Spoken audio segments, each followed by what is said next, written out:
his name has become synonymous with terror. In California, 5 members of a so-called religious cult, including Charles Manson, the guru or high priest, have been indicted in the murder of Sharon Tate and 6 others. His sadistic murder shocked the world. Charles Manson was charged with controlling and directing the killers. I don't have any guilt. I know what I've done. Todesstrafe in Kalifornien. And now, 50 years later, he remains the face of evil.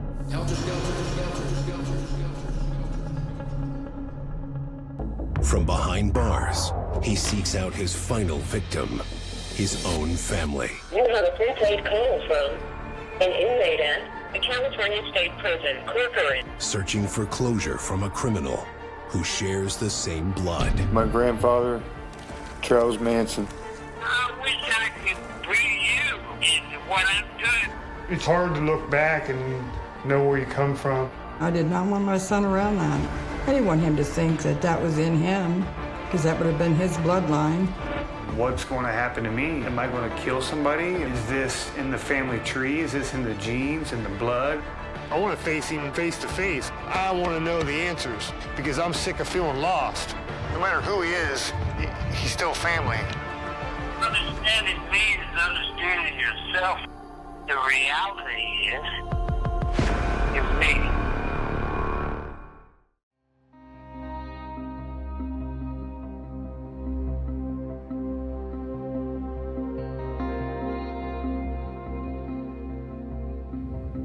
The thing that was going through my mind coming out here was he could pass away while I'm out here. The way most people are going to look at it is, you know, why would you take your time to go see Charles Manson? But in my life and in my world, it's way different than that. I was there for my grandmother, I was there for my father, I was there for my dad. I was at their deathbed. He won't stop with Manson. He's going to do what he's going to do, and I can't stop him. If my husband was alive today, there wouldn't be none of this, because he just flat out said no. Hey, Mom, I just wanted to call you and just tell you how much I love you and how thankful I am that you're so supportive with me, you know, with everything I'm doing. Well, Jason, I wasn't. And then, you know, I thought about it, and I thought, well, he is an old man, and I just didn't want him trying to twist your mind or think, because I know that things he says on TV are off the wall, and I just didn't want you involved in that. Yeah. But you're a grown man, and he's an old man, and I don't see the harm anymore. Well, I think if you do get to see him, and I hope you do, and for his sake, I hope he gets to see you. Yeah. And I hope you have a good visit, that it'll put some closure on a lot of this. Yes. I gotta go, Mama. Huh? I gotta go. I'll talk to you soon. Okay. Love you. I love you too. Bye. I had fought with Jason over all of this for a long, long time, till I finally just gave up. There's something wrong with him, people. And I just don't like the fact that Jason is around them. I'm gonna stand up here so I can be eye to eye with you.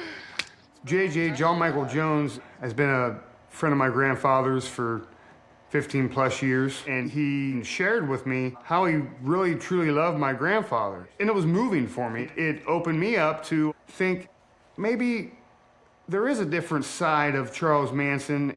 And right now is the time, because it's coming to the end. This is it. We ain't got much time left. Yeah. So I say it's time we go get justice, and that's getting you in there to see him. Open him the door. Talking to Jason on the phone is one thing, but when I actually met Jason, and Manson's the same way in the sense that when he looks in your eyes, he can call bullshit from a mile away. So who better to have fighting for his grandfather? Rock on. All right, let's do it, brother.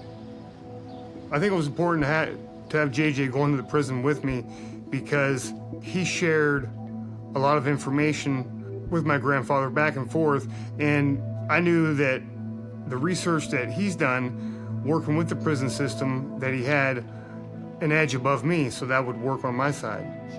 And for me, if I could just get Jason in front of Charlie, I knew in my heart that Charlie would have just loved him. Trying to get to understand the medical end of being in prison. Who was on his list, who was on his medical to receive information or ask information. And I couldn't get a straight answer out of anybody. This right here says sometimes emergencies or hardships, visits are allowed. In the handbook for Corcoran, California prison, it states if you have a family member in prison that is deathly ill, that you don't have to go through all the procedures, that they just have to okay it. Open the doors. Yeah, I mean, Open them it up. says right there, look. Open them up. Unexpected visitor. Bang, and this came right off their website. Yeah, yeah. And CDCR. They told me on the But phone. be prepared. Your grandfather has a whole new set of rules that apply to him. But I'm telling you, the injustice in this case, not just the legal part of it, but just from the prison aspect. I mean, justice as far as giving him his mail, stop creating rules that, you know, anything Manson wanted, there was a rule he couldn't have it. I mean, they have a room full of his stuff there now, guitars and things that meant a lot to him that they just confiscate, deem it contraband. You gotta understand something. Your grandpa was raised up in the prison systems. He was raised by the likes of Alvin Karpis, Frank Costello, Frankie Carbo, Mickey Cohen. These are gangsters that your grandfather was raised up with. Are you listening? Yep. All right, Alcatraz. There was a guy in there called Alvin Karpis. He was from Spain. Okay. He was like one of my fathers. He taught me a little bit on the guitar, and he gave me wisdom. Your grandfather has been in prison so long, his mentality is that of a big tough guy. He's gonna be, I don't need you to protect me. You know, he's gonna play that tough guy role. Yeah. Don't get me wrong. That's just his way of life. But behind the scenes, when that Manson mask comes off and the cameras aren't rolling and he knows you're not recording his phone call, he'll tell, like he said to me, I need someone here. I need someone to let this prison know they can't just do what they want with me. He wanted me to move out to California. I said, man, you know as well as I do, I got 3 kids and a wife. He's like, I know, man. He's like, but I got everything you need. I got a place for you to stay. All the money's up here. Everything you need's right here. You know, and what did you say? I said, I don't want nothing. Good, because that might have been a test. I remember my first visiting Manson, he told me, if you know what's good for you, you'll turn and run and get as fucking far away from me as you can. And I laughed, and I noticed that he wasn't laughing. I don't think a lot of people know that Manson fought cancer for many years. Charlie was told he didn't have long to live many times. You need to let him know that you want to be here for him. I don't want nothing from you other than a relationship with my grandpa. And he's so used to being used up since a little boy. He told me a story about sitting at a window for 2 years at a boys' home. Didn't commit no crime, but was there because no one wanted him. And he said to me, his mom or his uncle. And nobody came. Your grandfather's world is unlike any other world I've ever experienced. His way of protecting you, Jason, is to push you away. And you may think by him, he'll get on the phone and insult the hell out of you. He'll call you stupid. Oh, yeah, he is. You're incompetent and brain dead. Fuck you. Then you're going to get mad at me for telling me the truth. But that's his way of trying to push you away because he doesn't want you wrapped up in that world. There it is, brother. That's where your grandfather is, behind those fences, bro. That's how close we are to him right now.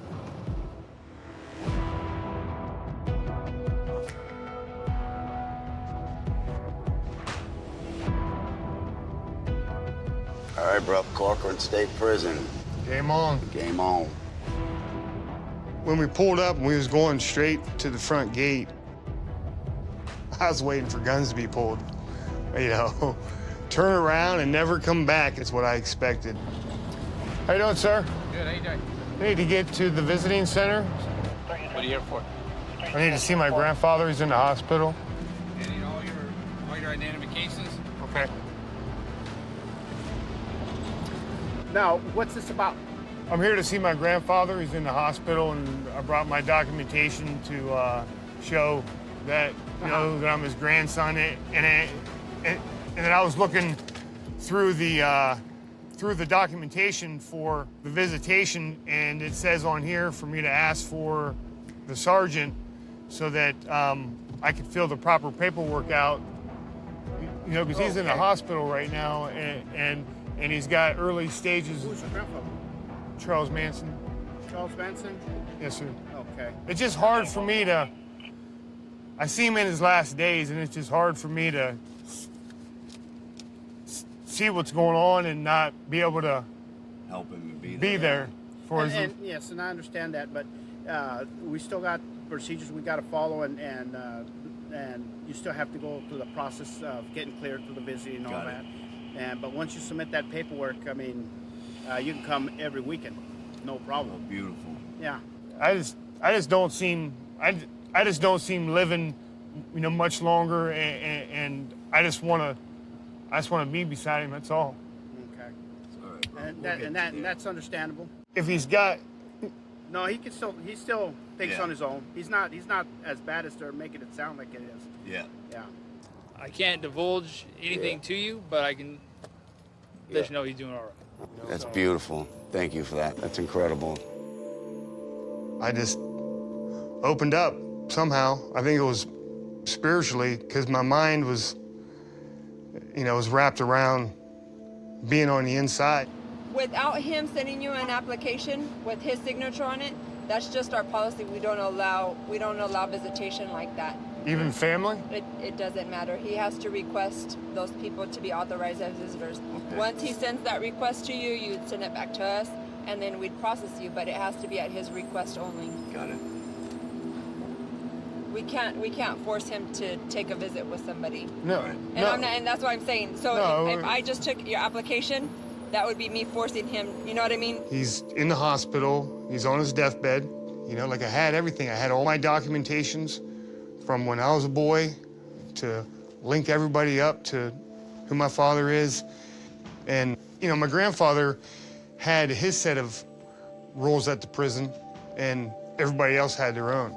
I'm so proud of you right now, bro. You're getting me all choked up. I had to open up a little bit. I know, but listen, but you know and I know why we're here, and it's for the right thing. It's to love him in the final stages of his life, to let him know someone's here that cares. Yeah.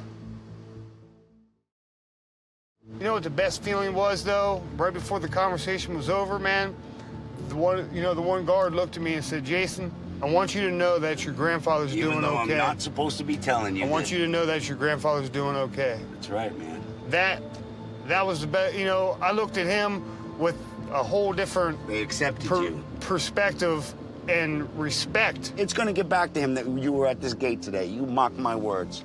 Mock my words. JJ's pretty good with his words and speaking from the heart, and I think it was important for my grandfather to know that him and I were out there. It wasn't just me, but it was somebody that knew how to get word to him. And I want him to understand that every step I'm doing is to benefit his last wishes. That's right, bro. You know, if his last wishes are to have his ashes in my corner, in my house, spread across the river, I'm going to do what he wants me to. That's right, brother. I just told him, Jason, if you don't do it, they're going to throw him away like trash. And Jason said, that's not going to fucking happen. I'm not going to let them throw my grandfather in the trash. What do I have to do? And I said, we have to get you as the next of kin. I filed the proper paperwork to prove to the courts that I am kin. The reality is, you're me. And you're in the blood, man. I feel like I'm on a journey. I just really want to grasp a hold of what people think from every side about my grandfather. While I'm in Los Angeles, California, I want to meet as many people as I can that could fill me in on my grandfather's path, who he was as a man from both sides of the coin. I want to figure out why people look at him as an icon, look at him as a god.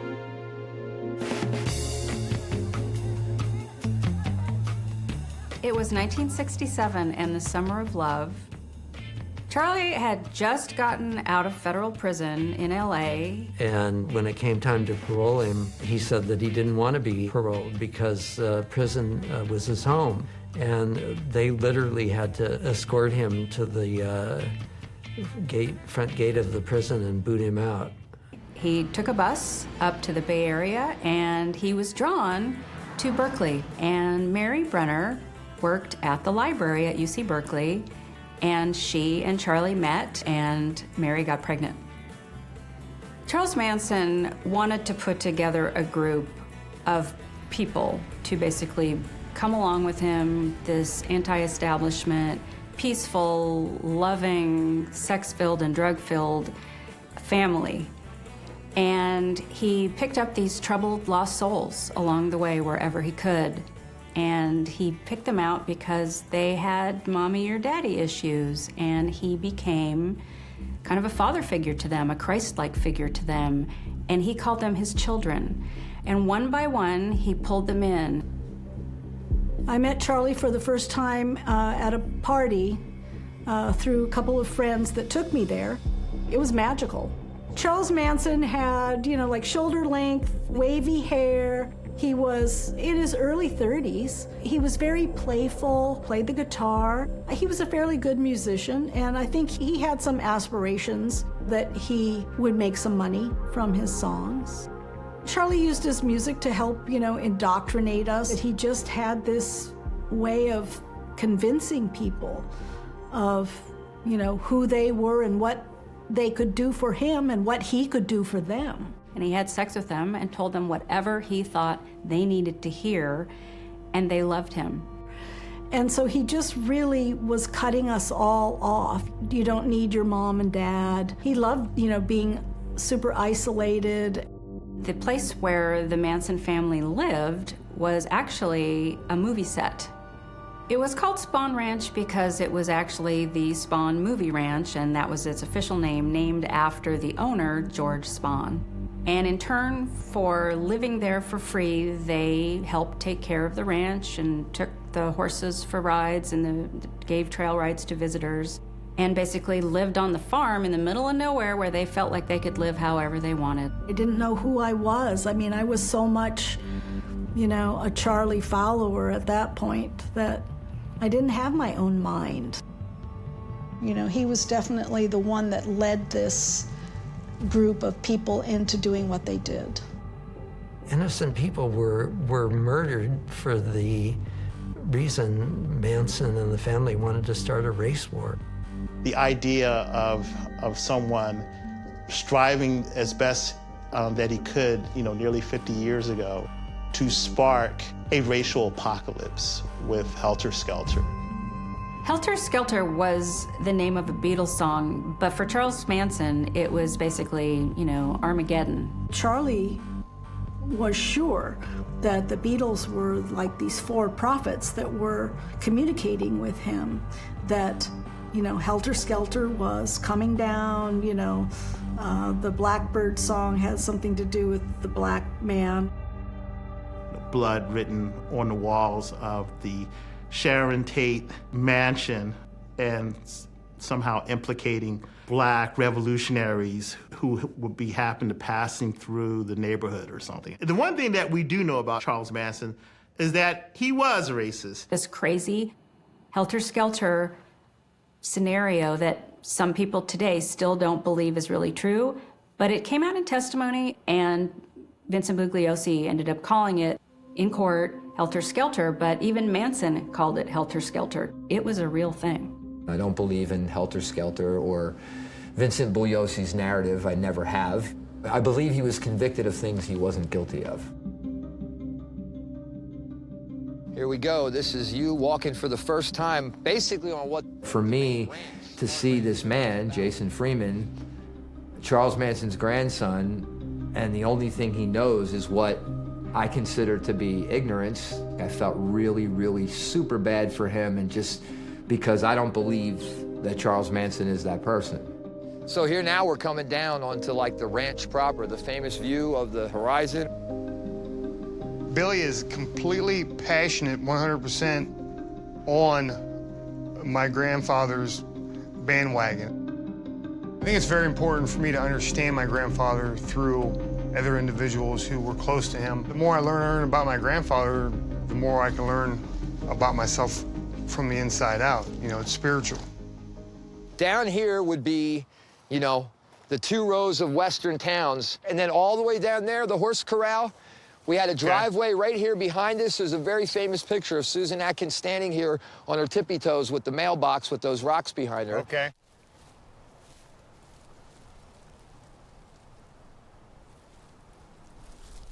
Well, here you have it, the famous Life magazine Wave Cave, I guess as it's come to be known, a spot everyone likes to come to so much because of that iconic picture.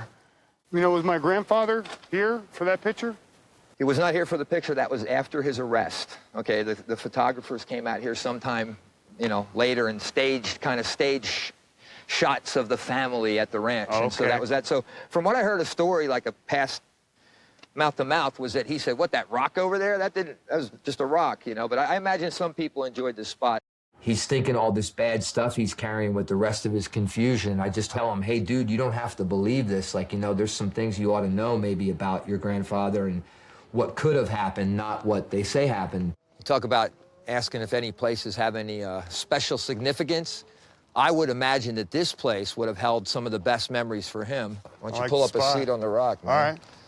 This rock? This is the spot where your grandfather and his friends would come most of the time to play their music a lot of the times at night. A spot where a musician, any musician, makes their music. Yeah. Is a really sacred spot to any musician, and this is a rock that has now come to be known as Charlie's Rock. Yeah, this is the spot where him and all his friends would come with all their instruments, party, play their songs, write their songs. I never thought as a kid growing up that I'd be sitting on the same rock that my grandfather played on. I'll tell you what, I'll tell you something else about it. You know, a rock carries vibrations, right? Almost like an amplifier. So if you think of your grandfather sitting here playing those songs, it's got to give you a rush. Did you hear some of the songs I wrote? I got a couple of your albums. Most of that stuff is just stuff that fell off the edge of the table. Stand up for just one, or scoot over a little. You see this right here? What do you think that is? Yeah. See, that's CM. Urban legend is that he actually did carve his initials there in that rock. I appreciate you bringing me here, man. This is a historical spot, obviously, and I got to see something I've never seen before. Every step of my journey opens up my eyes to something new. I highly appreciate it.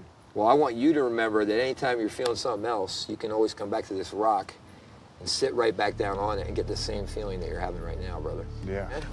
All right, man.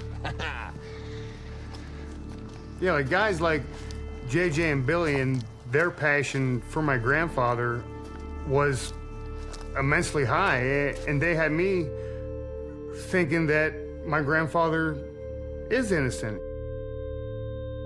People in general come at my grandfather from different angles. You know, JJ comes at him with overwhelming love. Billy comes at him with injustice. You know, we got to hammer down on the system, you know.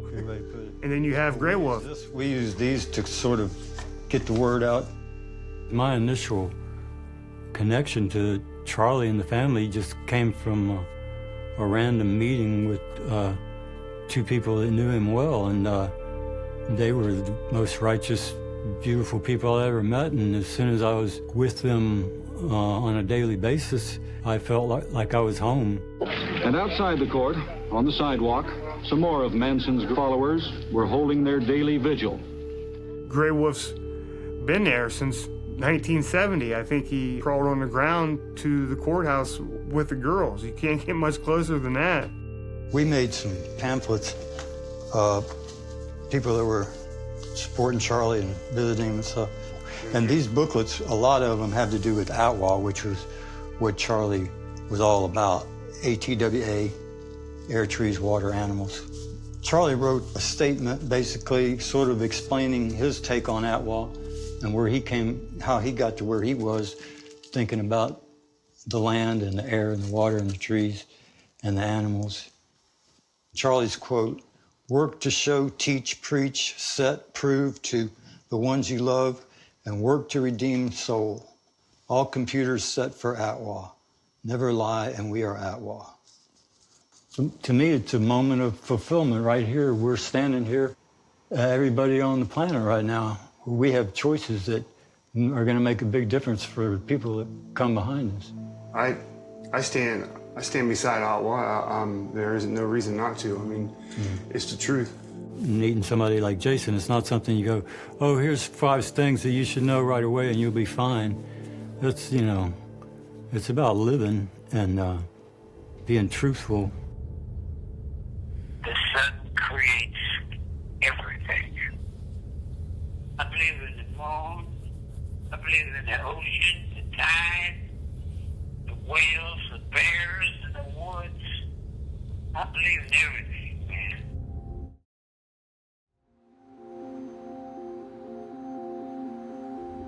I'm going to introduce you to a guy that's known your grandfather since the early 90s. Not too many people know him better than this guy. This is George Stimson. He's the author of Goodbye, Helter Skelter. Hi, Jason. Nice to meet you. Hey, George, nice to meet you, sir. Yeah. Well, I first met Charlie, I think, visiting in 1991. I was pursuing this case for years. Other than reading about him superficially in news reports at the time, I would have thought, yes, crazed hippie cult leader, but I would say the first time I read Helter Skelter, I could see that that wasn't true and that that was a gross misrepresentation of what went on. So that was the thing that initially got me interested in it because I wanted to find out what really went on.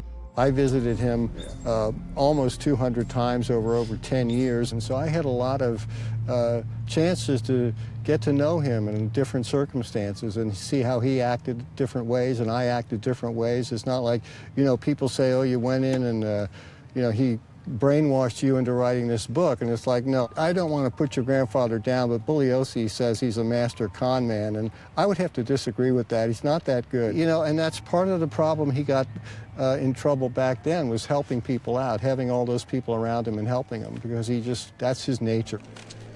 It would be hard to summarize it except to say that he was not a cult leader. It was not a cult. He didn't have hypnotic powers over these people, that they were acting on their own, and they acted more as a result of circumstances rather than being told what to do by someone else. I held a grudge on him for the death of my father due to an article that was in the newspaper that, you know, Manson's son visits Manson and then he blows his brains out. He's very guarded with his emotions. He's very guarded with everything, really, you know. Yeah, he wouldn't say to me anything about your dad dying. That's not really something that I need to know from him. So what can you tell me that would be something that I can hold on to? Well, I don't want to try to whitewash him, but really how good he is. And I'm not saying he's a good guy. He's a terrible guy. He's both. He's all of it. He's good and bad. Evil. He's good and evil. I'm not saying he's a good guy. I would certainly not want to be on his bad side, but then why would I ever be on his bad side? You know, I'm not going to get there. Yeah. I don't get on bad people's sides. I'm not in this world to make enemies. So that's why I try to tell people about me. I'm like, just stay on my good side, man. We're cool. Yeah, he's fine. He's a very good guy. And he's a very bad guy, just so you realize that. Yeah. So he has a lot of experience with people, you know, from being in prison and relating with people in a kind of forced environment for so long. But he is, I'm not going to say deficient in some ways, but he doesn't have a lot of worldly experience, but he has an incredible amount of wisdom. I wanted him to know my impressions of the man, just to let him know, to give him a more rounded view of him. You know, I think what you're doing is right. It's coming from your heart and your soul, and it's the same heart and soul that's in him. So I hope you get together. I think you should. I have my own opinion. It's a lot different than Jason's when it comes to these people. And when Jason started talking to them, it was almost like he was being pulled from what he thought and he knew into this whole crazy, just other world. I wish I could have went with him to California. Now I wished I would have, just to see for myself, you know what I mean? Because I'd have been like, nah, you're not going around these people. All of this extra information, and he's innocent, and these other people who are air, trees, water, animals. This was definitely the background noise. Honor to meet you. Okay, thank you. Honor's all mine.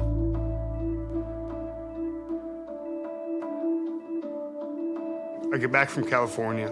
I just switched from one job to another job, the same profession. I got to travel back up to Ohio, back in the oil field, staying with my mom. My wife's back home. She has our kids. It's been difficult. Being on the road, it isn't easy. To accept this call, say or dial 5 now. You need a visit, they want to challenge you.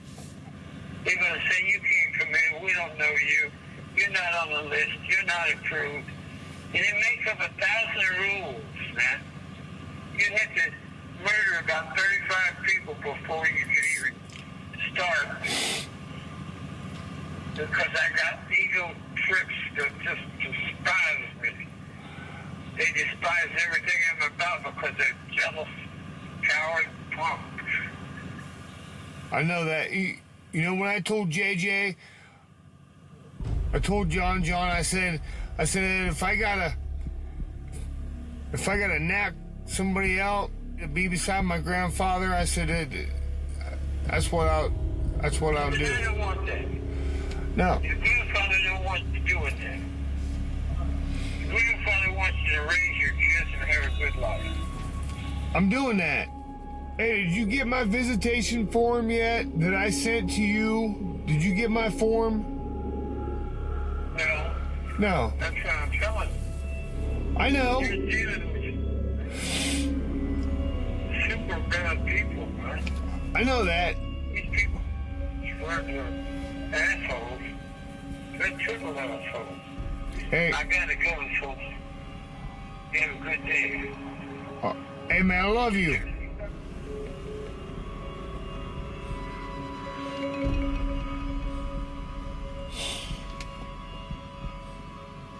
Man.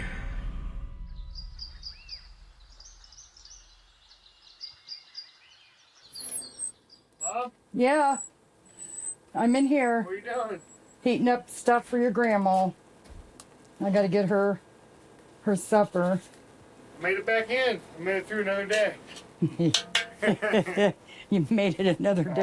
Uh-huh. All right. Love you. Love you. Oh, making some food, huh? I just happen to be starving. Did you hear the latest news about Grandpa? What now? He's back in the hospital again. So he is in the hospital? Yeah. Is he bad sick this time, or? Well, he's. Last year I found out that he had cancer. He's bleeding from the inside out. And Jason, I didn't know he had cancer. Yeah. Yep. And I don't know. I just wish something would give. I wish I would get a break to be able to go see him. I mean, it could be. Is that what he's going to die from? Is cancer? He could die any day. Yeah. I mean, if he's back in that hospital again a year later, same thing happening, and he's got cancer, and he's not going through any kind of radiation or removal of the cancer. Yeah, I mean. Do they take care of you in prison when you're sick like that?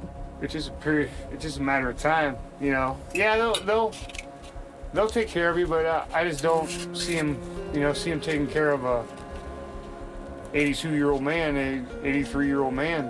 You know? Yeah. I think he's given up, Mom. I think he's just had enough. I want to update our breaking news right now. Charles Manson, one of the most notorious murder masterminds in U.S. history, has died at the age of 83. When I learned of my grandfather's death, I was at my mom's house. I had to let my wife know. And then in the same breath, I had to let her know that I didn't have that job in Ohio that we take care of our family with. There was two major things when I woke up. I didn't have a job, and I lost my grandfather. Jason was emotional because, you know, he tried to get out there to see his grandfather, and he never got to do that. But I think he was prepared for it. It's done. It's just done. People that like him or wow or worship him or whatever, you know, they're probably not going to really go around my son now because Jason wanted to make sure he was buried and he didn't want him to be exploited anymore. One thing I'll never forget, like put a picture of Charlie and it said, "Burn in hell." I didn't believe it at first, you know, because I've heard it 100 times before. But then once I saw the news where Deborah Tate said it, once I saw Deborah Tate say, I knew it was real. When she said that the prison had called her, the prison calls Deborah Tate, but they don't call Jason. When I talked to JJ on the phone, he was just in tears, man. Yeah, you know, his raspy voice, man, he's gone, bro, he's gone. The thought of him laying up in that fucking funeral home right now, feeling unclaimed, it's just not gonna happen, bro. No. I'll die before I let that happen. I wonder if he would have got to see him, how that would have turned out. If my son had actually gotten through to him, that we are family, and you know, you do have people that genuinely worry about you and care about what might happen to you. And I don't think Charles had that in his whole life. So are you heading to California? Yeah, that's our next plan. We have to secure the remains of Grandpa. You think you'll get him? I don't see how they can stop me. We got the proper paperwork and we're on our way. I think you're doing the right thing. If an inmate dies and they don't have a will, they cremate him and throw him away. And I talked to Charlie about that, and he said, in the trash is where I belong. And he refused. For a year, we fought to have him sign, but you couldn't make Charlie do shit.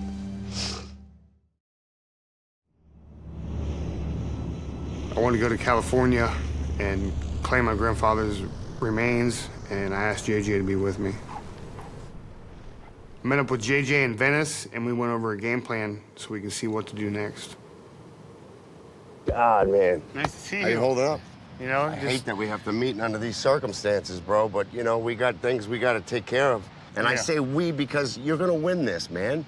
You're the only legal descendant of Charles Manson. We got to meet the lawyer.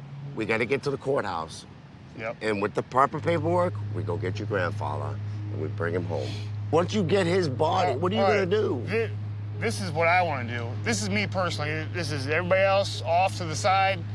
There's 5 people, 5 good friends of my grandfather, and I want to do a ceremony, and I want to give each of my grandfather's friends something to remember him by and always have. Wow. That's my goal. You're going to be under the microscope, brother. There's going to be a media frenzy when you walk out those doors with your grandfather in your head. There's going to be haters. There's going to be more death threats. You're sick. You're going to hear all that crap. Jason said, well, you know, I'm next of kin, and I'm going to do what's right, and I'm going to claim the remains. And once that was made public, that he was stepping out and was going to do that, social media kind of exploded on us. Our local newspaper has a Facebook page, and of course he was plastered all over the front page. We were called everything from trash to Anything you could think of. Pretty nasty, actually. When you get close to someone like Charles Manson, you get all this. You get attention, and sometimes it's real scary. JJ and I were heading up to Bakersfield to claim my grandfather's body. I got a call from Audrey, and she was not happy. I don't want to put more pressure on you. I don't. Yeah, well, you do. So maybe think about it first. Okay, you're out there fucking doing whatever. I'm trying to keep my head on. Very, very unhappy right now. And no fucking support. I can keep the house, fucking bills, fucking shit piling up on top of me. But I got nobody here to help me. You know, there's something wrong when you have formed your entire life around following one person. I mean, these people, well, you're going to do this, or we think you should do that. There was enough information given to keep him there. I felt like he was being drawn off the path that he knew he wanted, because all these people who supposedly were these close friends, you know, knew what was best because they knew Charlie. So, you know, Jason felt compelled to take the route that they were telling him to take. It's been difficult. I've had a lot of challenges. Oh, the strain on the relationship is, you know, just like it feels like you just pull them ropes tight and you think them ropes are going to break. I just remember multiple times being away from home that the ropes just, you can hear them pulling tight. I believe in my higher power that me and my wife are going to come through this and become stronger. You know, if I can suggest something, I would say that play a little mind game with them and say that I was told that the Kearns County was trying to get in touch with the next of kin, and the next of kin is here. My name is Jason Freeman. I'm the grandson, and I would like any information that you can give me. And if you can't, can you at least point me in the right direction? Okay. And that I would just go from there. It's Manson, man, he's right here. We're this close to him. Kern County corner, we're in the right place, brother. After you.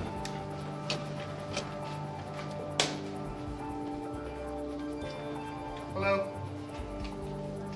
Okay, thanks, ma'am.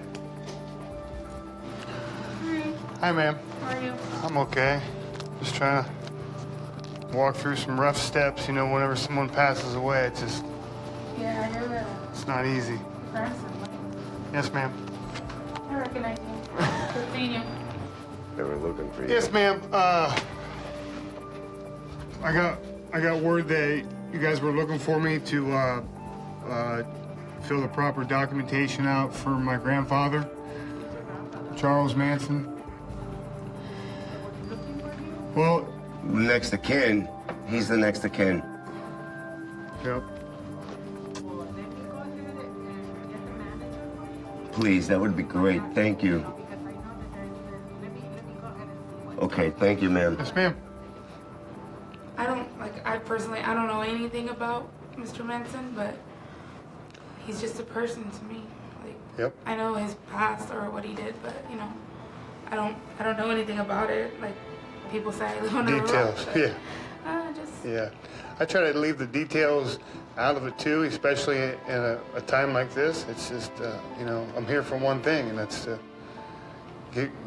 give my grandfather a resting place. yeah, that's all we all want at the end of the day. Yes, ma'am. Yes, ma'am. All right, come on back. Yeah, thank you. Good luck, fella.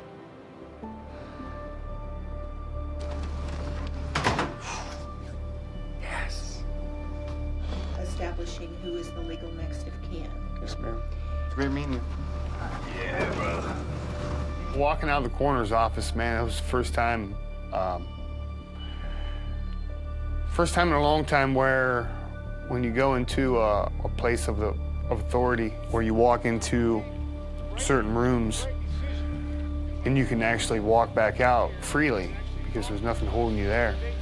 A weight that was holding me down for the longest time was a lot of people didn't believe who I was. Like, they didn't expect me to show up today and just hand them paperwork. They expected to get something in the mail. And she said, well, we just have to go through the people that have stepped up and see who is family and see who isn't.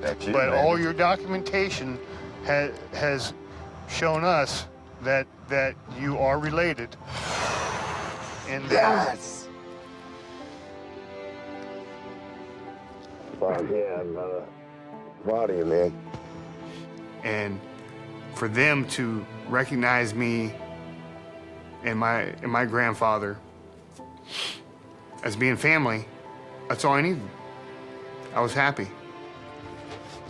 Huge step for the good guys. And being the decision makers, that looks good in your favor, bro. That you took the initiative to come in. Guarantee you're the only one to do that.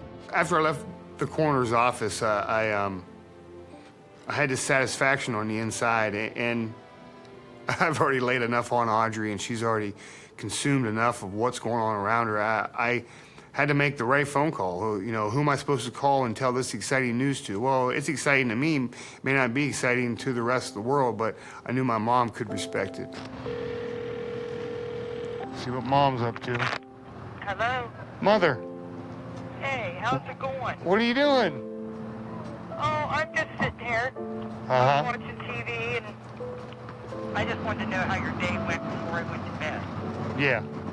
Things went well. We actually went to the Kern County coroner, and they actually let me in the back, and I was able to show all the court documentations that you saved for me from birth, and all the stuff that you saved, Mom, and you gave me, I used today.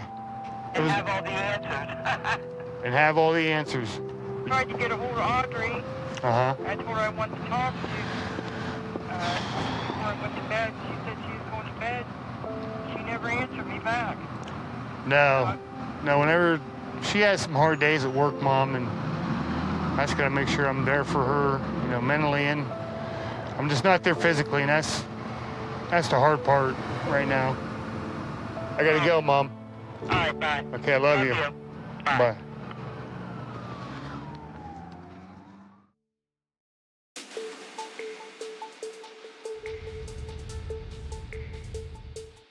I met Dale Kickin through JJ. My intentions were to claim my grandfather's body.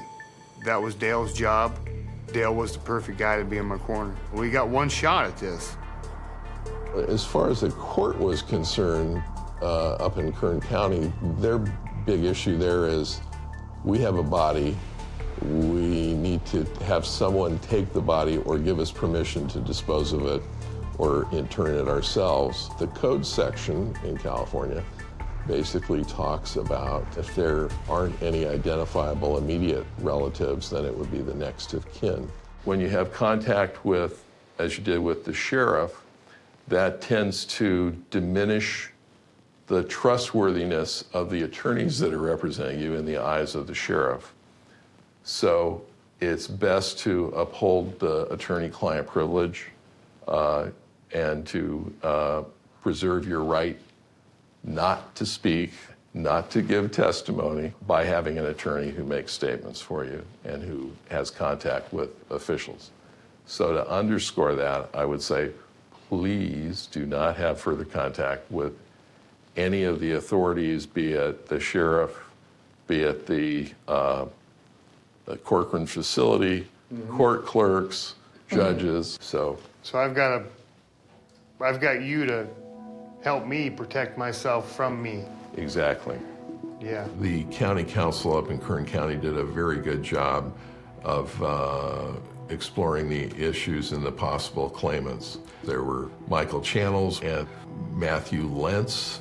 We believe that a will that was prepared by Mr. Channels may, under California law, be deemed to be conclusively the product of fraud and therefore invalid.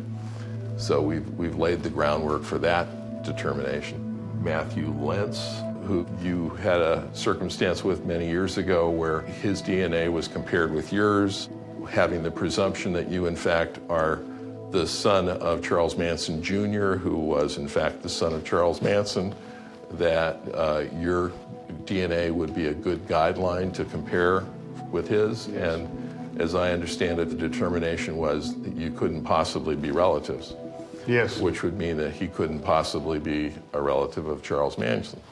A piece of my grandfather's going to go down in history. We don't need to have people spreading my grandfather's ashes all over the United States, and it's got to end now. The next problem would be who else is an heir that might be claiming. So we need to see who else might be out there. We want to err on the side of giving notice to everyone possible. Charles Manson, you know, my former guru lover, I lived with him for 2 years, and the family. Mary Brunner was the first woman, I believe, that Charlie met in San Francisco. She adored him, and she had his baby, which we named, well, we named him Pooh Bear, and I was there at that birth. So if there is an heir that has a greater right because they're closer than you are, for instance, if there is a son that makes the claim, his right would be greater than yours. There's only one person generally acknowledged to be Charles Manson's son alive, which was my client, Michael Brunner.